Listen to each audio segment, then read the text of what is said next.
Hello दोस्तों, मैं जय शर्मा आपका अपना LIC वाला लेके आया हूँ कमाल की नई वीडियो, जिसमें दोस्तों आज हम बात करने वाले हैं IRDA की IC38 एग्ज़ाम की। दोस्तों ये जो वीडियो है ये हमारा पार्ट 6 वाला वीडियो है। इससे पहले अगर आपने हमारे पार्ट 1, पार्ट 2, पार्ट 3, पार्ट 4 और पार्ट 5 नहीं देखा है तो लिंक मैं डिस्क्रिप्शन में दे रहा हूँ, आप वहाँ जाके देख सकते हैं।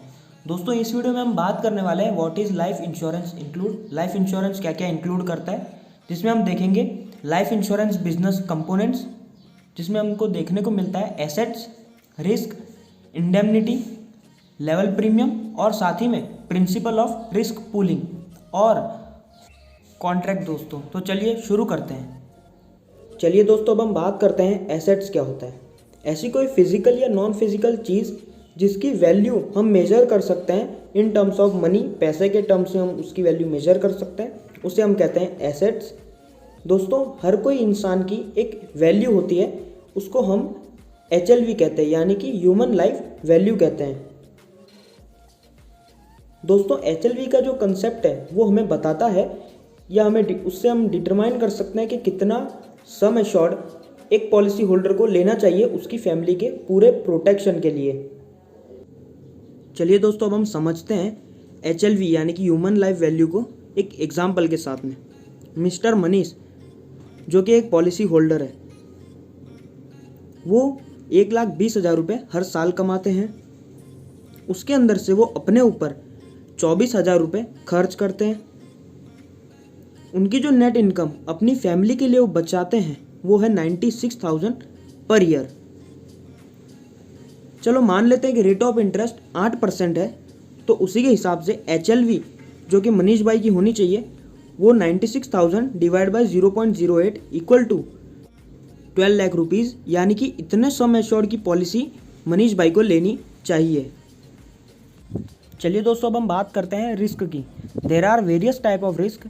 दोस्तों बहुत सारे प्रकार के रिस्क इन्वॉल्व होते हैं ह्यूमन बीइंग के लिए, जैसे कि डाइंग टू अर्ली, बहुत जल्दी एक्सपायर हो जाना, लिविंग टू लॉन्ग, बहुत लंबे समय के लिए लाइफ को जीना, साथ ही में ऐसी ज़िंदगी भी यानी कि living along with disability, disability के साथ में भी जीना, ये भी एक टाइप के रिस्क है दोस्तों जो कि इन्वॉल्व होते हैं। इंडेमनिटी क्या होता है दोस्तों? इंडेमनिटी का मीनिंग होता है कि ऐसे इवेंट जो कि अकर होते हैं और उसके चलते हमें जो लॉस होता है उसको पे करते हैं, हमें कंपेंसेशन जो मिलता है उस चीज़ को हम इंडेमनिटी कहते हैं दोस्तों। जैसे कि क्लेम एक इंडेमनिटी होता है दोस्तों, जो कि हमें मिलता है अगर हमारा लॉस होता है तो। चलिए दोस्तों अब हम बात करते हैं लेवल प्रीमियम की। लेवल प्रीमियम किसे कहते हैं दोस्तों? लेवल प्रीमियम उसे कहते हैं दोस्तों अगर एक प्रीमियम है वो फिक्स्ड है और वो समय के साथ साथ ना तो बढ़ रहा है और जिस टाइम पे हम उसको लेते हैं उस टाइम पे वो कांस्टेंट रहता है पूरे कॉन्ट्रैक्ट के टाइम पीरियड में। दोस्तों इसी के साथ साथ अब हम समझ लेते हैं कॉन्ट्रैक्ट। कॉन्ट्रैक्ट किसे कहते हैं दोस्तों?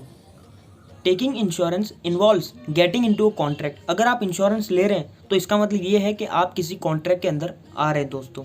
इसमें दोस्तों जो कॉन्ट्रैक्ट होता है वो इंश्योरेंस कंपनी और पॉलिसी होल्डर के बीच में होता है दोस्तों।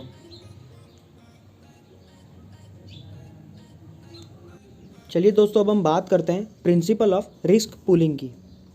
It works on the principle of mutuality. दोस्तों ये है रिस्क पूलिंग जो है वो म्यूचुअलिटी प्रिंसिपल पे वर्क करता है। इधर जो प्रीमियम जो कलेक्ट किया जाता है वो बहुत सारे सोर्स यानी बहुत सारे पीपल के थ्रू कलेक्ट किया जाता है एक सेम जगह पे, जिसमें एक सेम टाइप का रिस्क यूज़ होता है for the same time of risk claim में।